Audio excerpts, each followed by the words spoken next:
Here we go with the Dragon's Maze pack, and it looks like split card extravaganza, give and take, turn and burn, and back and call, all here in the uncommon rare slot.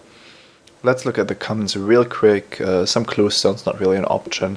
Hazda's Snare Squad and Tithe Drinker seem to be the strongest ones, but I'm very sure that we should take one of the split cards, one of the fuse cards here. Turn burn is better than give and take, because give is usually not much more than just giving a creature +3/+3 early on in the game, whereas turn burn deals with every creature. On the other hand, back call I like quite a bit. Call itself is quite the high impact card, kind of like an evasive goblin rally, but if you reach 8 mana and fuse it, it just takes over the game due to the card advantage and the board presence it generates. It's an expensive spell, but I like to start my draft off with something like that. And wow, the good packs continue. Melek Is It Paragon is fun, but probably not worthy of a second pick. Ascended Law Mage, perfect colors for call. More of the opposite, had insane with call, and Flux Strategist is great with instants or sorceries overall. Looking at the commons, we have the Deputy, the White Gatekeeper, and Beetleform Mage as the best ones.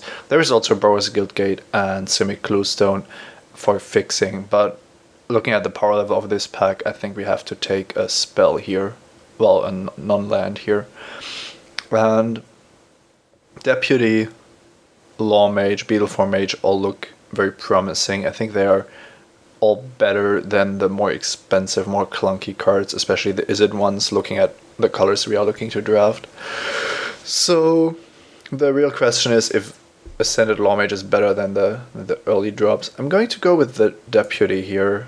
That might be wrong, but I really like 2-drops still in this format, and I want to test a theory I had which revolves around picking 2-drops as highly as how I did it in Gatecrash, for example, simply because the 3-drop slot is going to be occupied by, well, 3-drop creatures, but also the clue stones if you happen to pick them up. So 2-drops just gain a lot more value. So here we have Bronzebeak Moa, Battering Krasis, and Steeper Rock if we want to stick to our colors. There's a Dimir Guildgate and a Carnage Gladiator as options. And I think I'm just going to go with the Krasis here. Very conservative pick. There's Ubultar Gatekeepers, I didn't mention that. I haven't been impressed by the Moa at all. It's nice with call, of course, but it just doesn't play defense at all. And Battering Krasis, once you evolve it once, does a really good job in green decks. And like I said, I'm going to try to keep my curve really low whenever possible. So here we basically have Beetleform Mage as, which should be better than Thrashing Mossdog and Sunspire Gatekeepers. Not interested in the Cluestone, but there is a Selesnya Guildgate, which I already know is going to do a good job in my deck. And the other cards are all worse. So it's either Selesnya Guildgate or Beetleform Mage. Strictly from the perspective of power level, the Beetleform Mage is of course better than the Guildgate, but on the other hand, the Guildgate is going to allow a 3 or more color deck to function. This is a difficult decision, because if we end up in 3 colors, then we are only going to have 3 different Guildgates to choose from. Oh. So I think I'm just going to pick that and pass the Beetleform Mage. It's the second Beetleform Mage we're passing, so that's something to definitely be aware of. This looks like a pretty easy give and take. Not interested in the Gatekeepers, and there's 3 clue stones here, but that's not really our main priority right now. Give and take, a nice 3 or 6 mana spell. And we notice that there isn't really guild gates flowing around, which means that people are picking those up quite highly. I think that Hazda's Snare Squad is probably the card we want here. I don't want to pick clue stones over a very solid 3-drop, especially if our plan is to keep the curve low.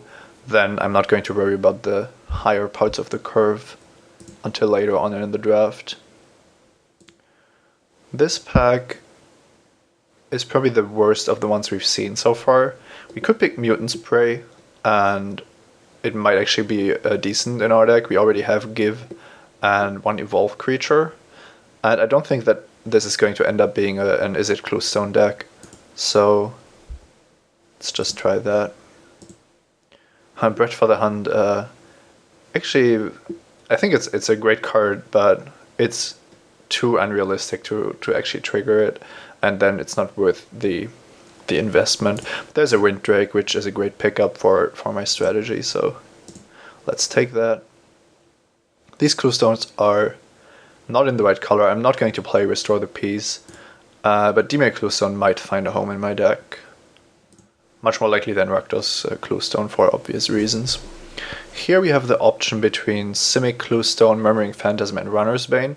And Runner's Bane is actually quite good, whereas Simic Cluestone is a nice card, and we do have ways to spend 6 mana with the 2 fuse cards, but we aren't reliant on the Cluestones with the low curve we are drafting. So I'm going to pick up Runner's Bane.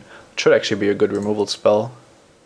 And maybe a second Mutant Spray isn't the worst if we can go deep on Evolve creatures in the next pack. There's going to be a problem with us not receiving too many Simic cards, because we did pass 2 of the Beetleform Mages and a Give Take. So if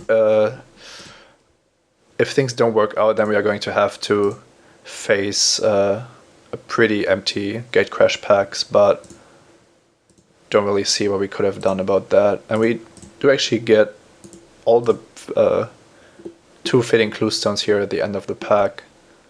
I'm not going to hide the Dimir Cluestone for now, but so far all the Mutant Sprays are in the sideboard. Dimir Cluestone is in the sideboard, so we have about 8 or 9 playables already. I'm happy that we picked up the Guildgate, even though it was a tough decision, and I'm looking forward to Gatecrash. Let's hope that we see some Simic cards. That's basically the most important part. And here we go. Actually quite an interesting decision. There's a Rebelbag Raiders, but looking at our mana, it's basically a triple green card, so I'm actually not that excited to see it. Much more inclined to take Zamek Guildmage, Syndic of Tithes, or Drakewing Krasis out of this pack, because I think that they are just going to be better with what we are trying to achieve here. Zamek Guildmage is kind of nice with a back call, but if you have an additional 2 mana, you are first going to fuse it almost every time. Although getting 4 2/2 flyers is certainly not a bad trade. Drakewing Krasis is more powerful than the 2-drops, but looking at our curve, we actually would want to have a 2-drop in our deck. And something tells me that the Zamek Guildmage is actually better than Syndic of Tithes in the deck we're trying to draft. Also because we are looking at a couple of ways to get those +1/+1 counters on our creatures, maybe even abuse Mutant Spray. That was really not an easy pick, and I'm not 100% sure if we shouldn't just go for the more powerful 3-drop there. But I like the Guildmage a lot, so I'm not unhappy to have it. This pack is pretty empty for us. Basically, we have mediocre cards like Bioshift or Adaptive Snapjaw, or we just pick up the Disciple of the Old Ways, even though we don't have a way to activate its abilities, so it would just be a Grizzly Bear in our deck. Sadly, there isn't a single Guildgate that we could use here, no Simic Guildgate for us. I kind of like Adaptive Snapjaw now that the format has slowed down a bit. As a 6/2 evolve, it's actually quite a threat, and it works well with the deck we're trying to draft. We don't have any late game yet. We are looking for ways to use Mutant Spray, so kind of think that Snapjaw might be the better pick than the Disciple. On the other hand, it's not unlikely to just wheel the Snapjaw. Okay, I started this draft going for 2-drops, and I'm going to stick to that plan so that I can get an idea of how this strategy works out. It's a Rubble Hulk, but for us, Elusive Krasis is more interesting. There's also a Slaughterhorn, and that's pretty much it. There is Smite, but I'm not looking to be excessively wide. given that this pack is only going to give me blue-green cards, and I think that Elusive Crazes is just better than Slaughterhorn in the deck we're trying to draft. It's going to make Mutant Spray better. It's going to make this deck just function more like a Simic deck and not like some kind of hybrid. Okay, my concerns of not getting enough Simic cards were definitely unfounded. We are getting great packs from the left. As seen here, we have the choice between Ivy Lane Denizen and Greenside Watcher, with Biovisionary being a bit weaker.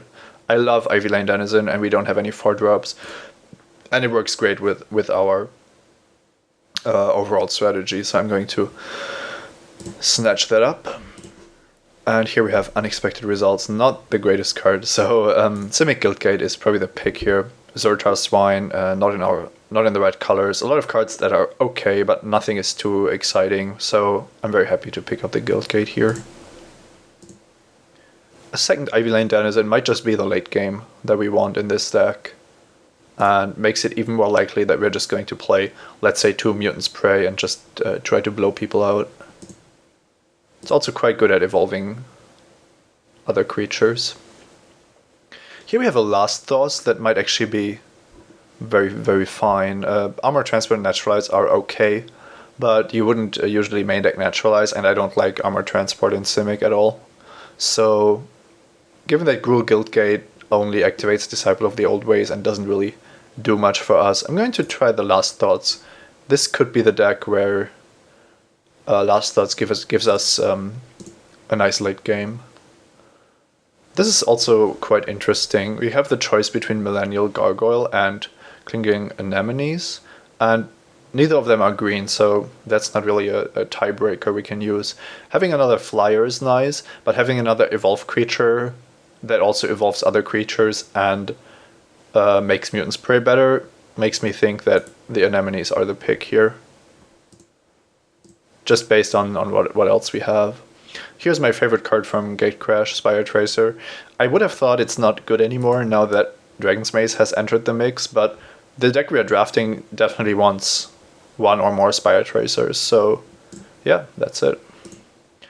We got a Bioshift here. Who knows, we might actually play it, playing some kind of weird +1/+1 counter combo deck. Probably not playing 2 Bioshifts, but I can't see myself casting Wildwood Rebirth, so I'm just going to pick another one.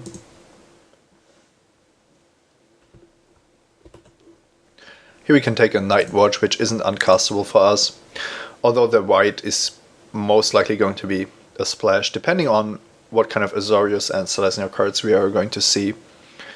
But overall, yeah, I would have loved to see some Shamble Sharks and Crocodiles, but like I said, it was likely that we put somebody to our left in Simic, or maybe 2 spots to our left. So I'm very happy with the cards we saw and got out of Gatecrash, and Return to Ravnica should allow us to just finish this up. And who knows, maybe we just take the Jace here.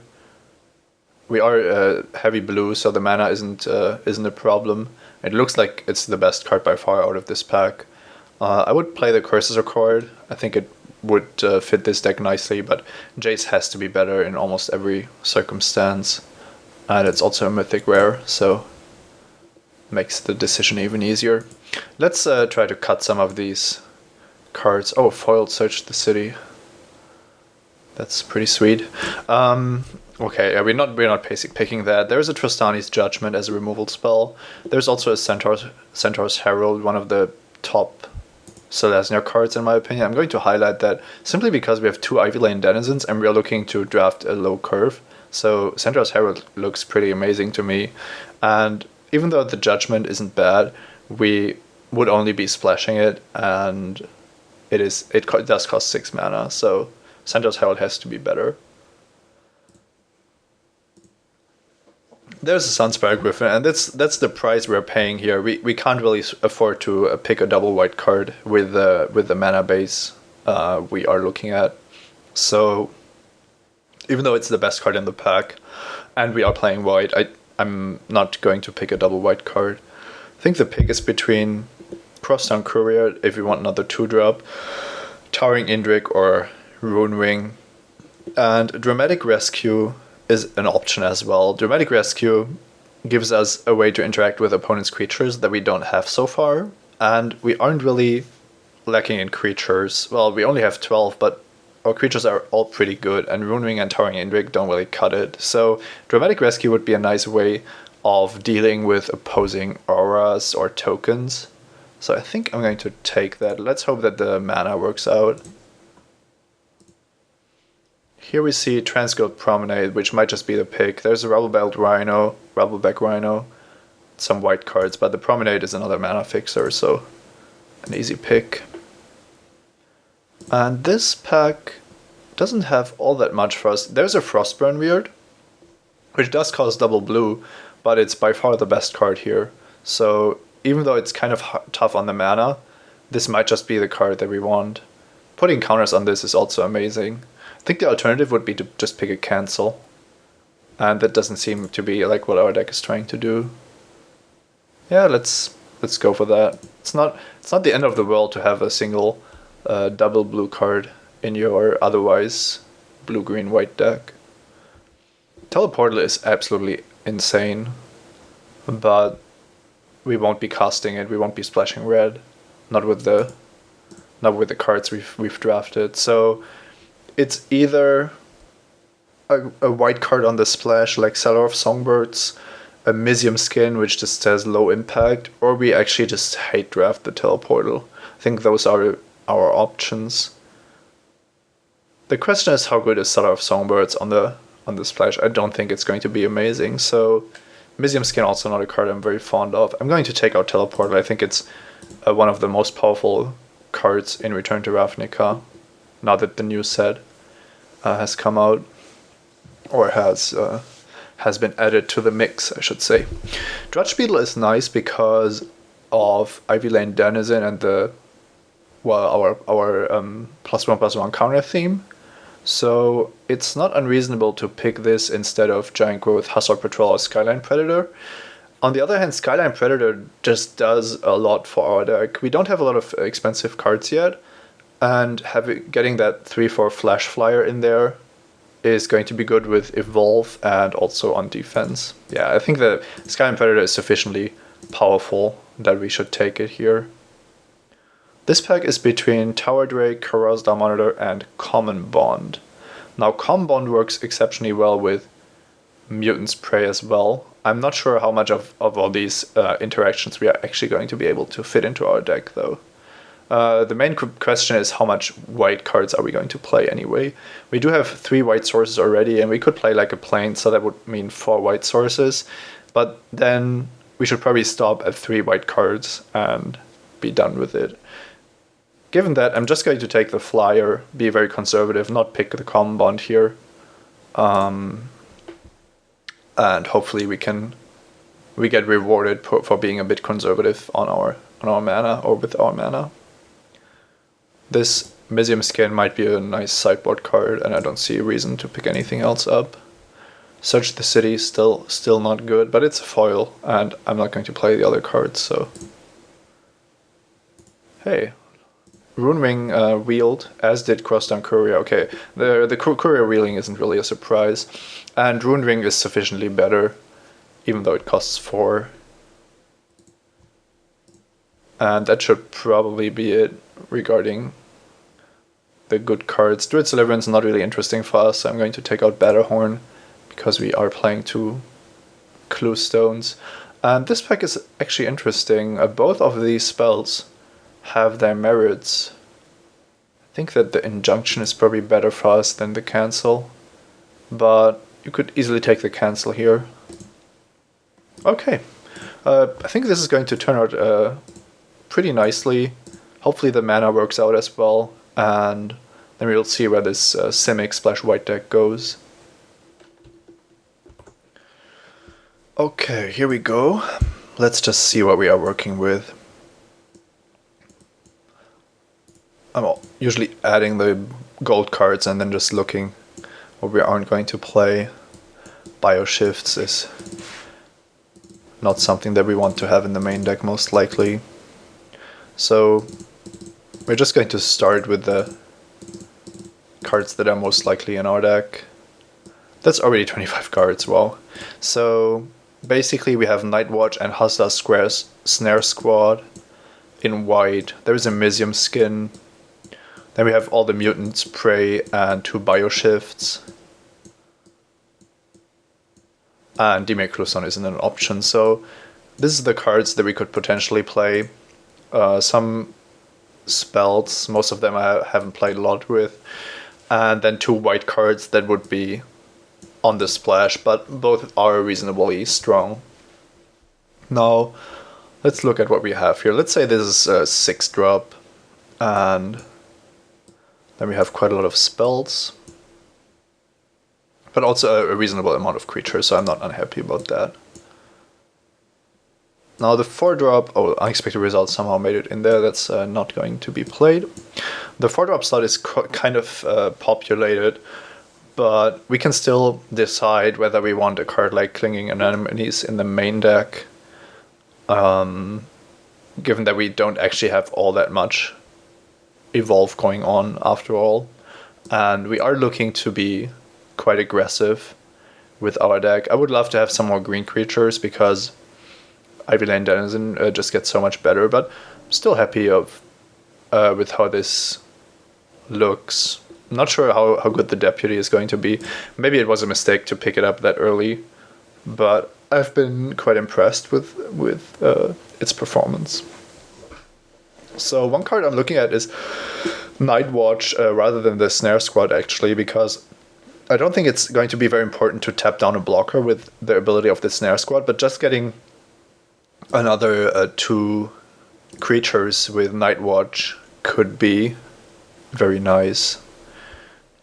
I want to play the Clue Stones just to make my mana even better, or to make my mana the best it can be. And I have high hopes regarding this Last Thoughts. When you look at Krasis, Tower Drake, Wind Drake, and Rune Ring all being evasive, Spire Tracer as well, it should just be a good card. Now the question is what we can cut here from this deck. Inaction Injunction is certainly a card that we can cut, and Dramatic Rescue isn't a must play, but I like what it does to this deck. So we might just want to cut the Injunction because we need to cut 1 or 2 cards for lands and maybe one of these spells here. But other than that, quite happy with how this deck looks. Now, one thing to consider is the mana base, and we have 1, 2, 3 white cards currently, and we have, counting the Azorius Cluestone, we have 3 white sources. So that will allow us to just play a Plains and have 4 white sources, maybe play 2 Plains and have 5 white sources for these cards. And that should be enough. It's not a super high amount, but we have Frostburn Weird, we have Zamek Guildmage, we do need blue and green, and most of the white cards don't necessarily have to be played that early. I'm actually interested in playing the Nightwatch in addition to what we have here, because looking at the other cards, I think that the Anemones are probably not strong enough to be in this deck, and Inaction Injunction is the other card I would like to cut. So these 2 are on my list of cards to potentially take out, and I would play Nightwatch and then just be on the safe side, play 2 Plains for 5 white sources. Now Nightwatch is never going to be amazing in this deck, but it's one of the cards that can just very easily be a 2-for-1 basically, or it trades with one of the other good 5-drops in the format. And our mana curve is kind of lacking in the 5-drop, even though we are playing 2 Clue Stones. So playing that 5-drop, playing another high impact 5-drop is what we want. Nightwatch not having the highest impact, but I think it's still reasonable. And then I think I'm going to try 1 Mutant's Prey. I haven't played with it before, so I want to find out if it's going to be good or not. We're also cutting the Defender, which does have Evolve, but looking at the cards we have, I think that at some point we are going to have something to Mutant's Prey with. And if that doesn't work out at all, then we can still take it out for game 2. So now we cut 2 blue cards and put in these 2, but now we are still up at once again up at 24 cards. So maybe the Mutant's Pay was a bit optimistic. We could cut a 2-drop, but I definitely want the 2-drops in this deck. So yeah, it's also a green creature, so it's great with Ivy Lane Denizen. I don't think that we can cut it. I'm having a hard time cutting Last Thoughts because I envision it to be pretty amazing in this deck. Let's see. Yeah, looking at this again, I think the Nightwatch is just probably not going to be in the main deck. It does make our mana worse, and we don't know how effective the 2/2s are going to be. So hopefully Jay's Last Thoughts, Give Take, and our Fuse card here are going to be enough of a late game to so that everything works out. I'm aware that we are playing a lot of mana sources with the 2 Clue Stones, but as I said, I want my mana to be good, and those cycle in the late game. And it's not like we can't do stuff with a lot of mana, even though our cards are pretty cheap.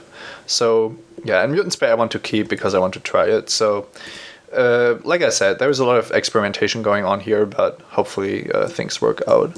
Now, this is a white card, and then we have 2 more white cards here, which isn't a lot, but it's 3, and we want at least 4 sources, but one of them is a Clue Stone, so it wouldn't be unreasonable to just play 2 planes to be a little bit on the safe side.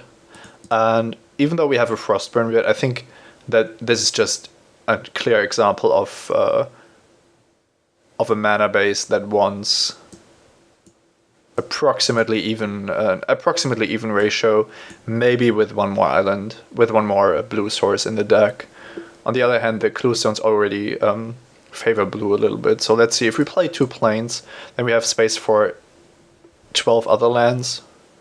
So the most reasonable thing to do would be to play this 6 and 6, even though we get a little less blue sources that way. Oh, I didn't really consider that Selesnya Guildgate is already a green source, so now we are actually favoring green over blue, ignoring the Clue Stones, and that can't be right. We need 1 more blue then, and we should be fine with the white having 5 white sources for 3 white cards, one of which is very expensive. So yeah, I kind of like where this went. It's possible that we should just not play the Deputy, but I've had very good experiences with it, and I'm happy to look at this very, very tight curve while not really sacrificing the late game. Let's see how it goes.